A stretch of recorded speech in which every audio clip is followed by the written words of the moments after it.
اس میں دو تین علماء محاضرین میں سے ہیں جو آپ کے سامنے مقالہ پیش کریں گے۔ اس عنوان کے جو ماہرین ہیں، تحفظ ختم نبوت اور رد شکیلیت، اس عنوان کے جو ماہرین ہیں وہ ہمارے پاس موجود ہیں۔ الحمدللہ پٹنہ سے تشریف لائے ہیں، مکہ المکرمہ سے حضرت مولانا فضیلت الشیخ مصعب حسان المدنی یہ بھی تشریف فرما ہے۔ یہ حضرات آپ کے سامنے مقالہ پیش کریں گے۔ آپ حضرات سے گزارش ہے، خصوصاً علماء کرام سے گزارش ہے کہ آگے کی جگہ پہلے پور کریں، اس کے بعد پھر پیچھے جگہ خالی رہے گی۔ اب میں بلا تاخیر اس پروگرام کو شروع کرتا ہوں۔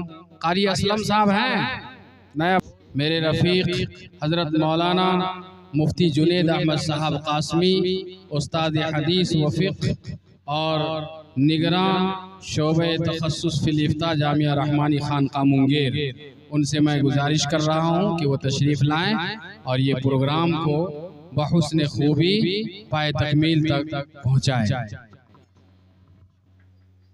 ابھی آپ کے سامنے بہت بسیط کلام فرمایا اور کچھ تجاویز دیا، اس پر ہم سب کو عمل کرنے کی ضرورت ہے، اور انشاءاللہ ہم لوگ وعدہ کرتے ہیں کہ آپ کی تجاویز کو ہم کاپی پر ہم نے ضبط کیا ہے، اور انشاءاللہ اس کے مطابق اور ہدایات کے مطابق انشاءاللہ اپنے علاقے میں لاگو کریں گے انشاءاللہ۔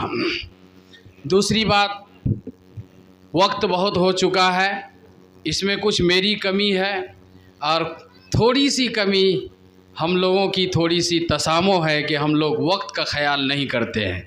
کسی بھی وقت کوئی بھی پروگرام جو منعقد کرتے ہیں منتظمین، ان کے ذہن میں کچھ خاکہ ہوتا ہے کہ اتنے بجے شروع کریں گے، اتنے بجے ختم کریں گے، یہ نظام ابھی بھوک لگ گئی ہوگی سب کو۔ بہرحال میں معافی چاہتا ہوں تاخیر کے لیے۔ ایک دو جملہ میں کہہ کر کے دعا کے لیے میں کسی معزز ہستی کو آپ کے سامنے پیش کروں گا۔ پہلی بات یہ ہے کہ حضرت قاسم نانوتوی رحمۃ اللہ علیہ، حضرت مولانا قاسم نانوتوی رحمۃ اللہ علیہ نے ملک میں جن حالات کو محسوس کیا تو ادارے کا قیام کیا۔ حضرت مولانا محمد علی منگیری رحمۃ اللہ علیہ نے قادیانیت اور آریہ سماج اور دیگر فتنوں کو محسوس کیا تو جامعہ رحمانی خانقاہ منگیر کا قیام عمل میں آیا اور دارالعلوم ندوۃ العلماء کا قیام عمل میں آیا۔ آج جو ہمارے سامنے ایک نہیں کئی طرح کے فتنے ہیں، اور اللہ نے قرآن میں کہا انما یخشی اللہ من عبادہ العلماء، کہ میرے بندوں میں علماء ہی اللہ سے زیادہ ڈرنے والے ہوتے ہیں۔ تو ہمارے پاس کئی طرح کے فتنے ہیں، یہ تو شکیل، یہ تو نومولود فتنہ ہے، یہ تو کل جنم لیا ہے۔ اس سے پہلے بھی بڑے بڑے فتنے ہمارے پاس ہیں، اور بڑے بڑے فتن کے ہمارے نوجوان، ہماری ماں بہنیں، ہماری بچیاں، ہمارا سماج سب اس سے دو چار ہے۔ تو ہمارے اکابر نے جو اپنے قوم و ملت کے بیدار ہونے کا ثبوت پیش کیا، تو ہم بھی تو عالم ہیں، ہم بھی تو قوم کے ذمہ دار ہیں، اور ہمارے اوپر بھی تو قوم نے اعتماد کیا ہے۔ تو ہم کو بھی اس فتنے کے لیے، اس کے تدارک کے لیے، اس کے تعاقب کے لیے ہم سب کو بھی کوشش کرنی چاہیے، اپنے بزرگوں کے ہدایت کے مطابق عمل کرنے کی کوشش کرنی چاہیے۔ ہم انشاءاللہ آپ حضرات سے وعدہ کرتے ہیں اور کہ حضرت مولانا مفتی سہراب عالم صاحب ندوی دامت برکاتہم نے جو کہا کہ اس جگہ سے، اس مدرسے سے ایک شعبے کا قیام، تو انشاءاللہ اصلاح معاشرہ کے عنوان سے ایک شعبے کا قیام آج ہی عمل میں ہوگا، انشاءاللہ عمل میں آئے گا، اور اس کے تحت انشاءاللہ صرف یہ تحفظ ختم نبوت یا رد شکیلیت نہیں، اصلاح سماج کے اعتبار سے جتنے بھی شعبہ جات ہیں انشاءاللہ اس میں قائم ہوں گے، اور انشاءاللہ اس پر گاہے بگاہے آپ کو مدعو کیا جائے گا۔ انشاءاللہ ہم لوگ آنے کی کوشش کریں۔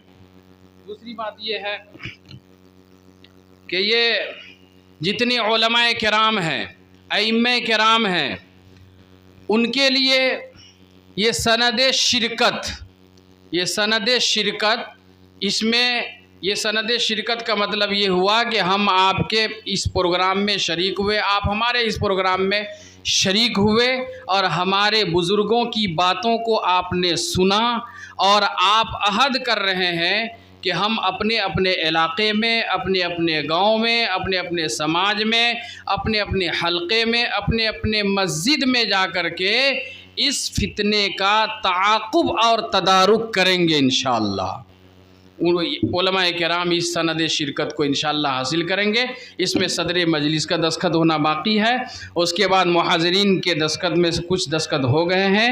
محاضرین میں حضرت مولانا مفتی سہراب عالم صاحب ندوی، حضرت مولانا مفتی جنید عالم صاحب قاسمی، اور حضرت مولانا مفتی خالد انور صاحب پرنوی مظاہرین، حضرت مولانا مرغوب الرحمن صاحب قاسمی، یہ حضرات محاضرین میں سے ہیں۔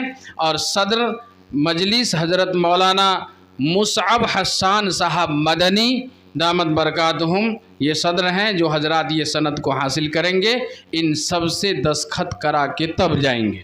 دوسری بات، یہ کاپی آپ کے سامنے گھوم رہا ہے، رابطے کے لیے آسانی ہو تو آپ اس میں دستخط بھی فرما دیں گے اور اپنا اپنا رابطہ نمبر بھی لکھ دیں گے، تاکہ اس تعلق سے کبھی بھی آپ کو اگر آواز دی جائے تو انشاءاللہ آپ آنے کی کوشش کریں گے۔ الحمدللہ آئے ہیں، اور آپ حضرات کا بہت بہت مشکور اور ممنون ہوں کہ اس ٹھنڈی کے زمانے میں بھی، اور آپ حضرات دور دراز سے، بعض حضرات ارریہ سے اور بنمنکی کے قریب سے اور بھرگامہ سے، بہت دور دراز علاقے سے ائمہ کرام دانشوران حضرات تشریف لائے۔ اللہ تعالیٰ آپ حضرات کے اس آنے کو قبول فرمائے، اور اس اجلاس کی کامیابی کے لیے جن لوگوں نے جس لائن سے بھی تعاون کیا ہے، اللہ تبارک و تعالیٰ سب کو اس کا بہتر سے بہتر بدلہ عطا فرمائے۔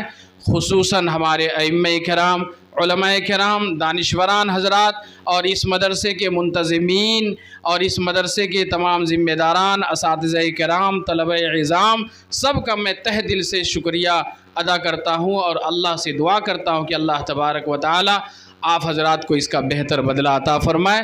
اور خصوصاً ہمارے دور دراز سے آئے ہوئے علماء کرام، کوئی پٹنہ سے بھر رات جگ کر کے تشریف لائے، کوئی مکہ سے آئے، کوئی کہاں سے آئے، اور سب مصروف ترین ہمارے بزرگ ہیں، یہاں پروگرام وہاں پروگرام، وہ تمام مصروف ترین اوقات میں سے آپ کے لیے ہمارے لیے تھوڑا سا وقت نکالے ہیں۔ اللہ تعالیٰ ان سب حضرات کی عمر میں برکت عطا فرمائے، ان حضرات کو بہتر سے بہتر بدلہ عطا فرمائے۔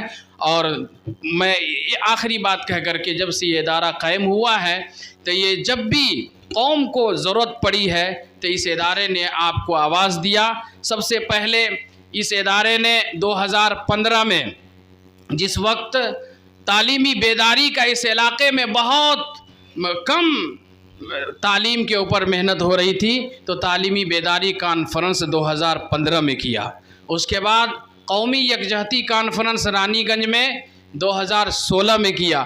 اس کے بعد شہریت کا جب معاملہ آیا، یہ قانون اور یہ NRC کا، تو اس ادارے نے تحفظ شہریت کانفرنس کیا۔ اور جب شریعت پر حملہ کیا، طلاق کا معاملہ آیا تھا، تو اس ادارے نے الحمدللہ اس ادارے نے تحفظ شریعت کانفرنس کیا تھا۔ اس کے بعد جب یہ اوقاف کا معاملہ آیا تو اسی سال شروع میں تحفظ اوقاف کانفرنس کیا۔ تحفظ شہریت، تحفظ شریعت، تحفظ اوقاف، اور آج یہ تحفظ ختم نبوت۔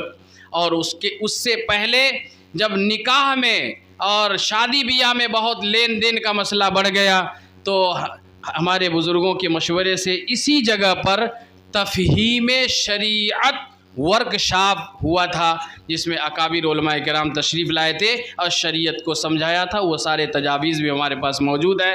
تو یہ ادارے کی کارکردگی ہے۔ الحمدللہ 205 بچے اس وقت زیر تعلیم ہے، ہاسٹل میں ہیں، جن کو تینوں وقت کا کھانا دیا جاتا ہے۔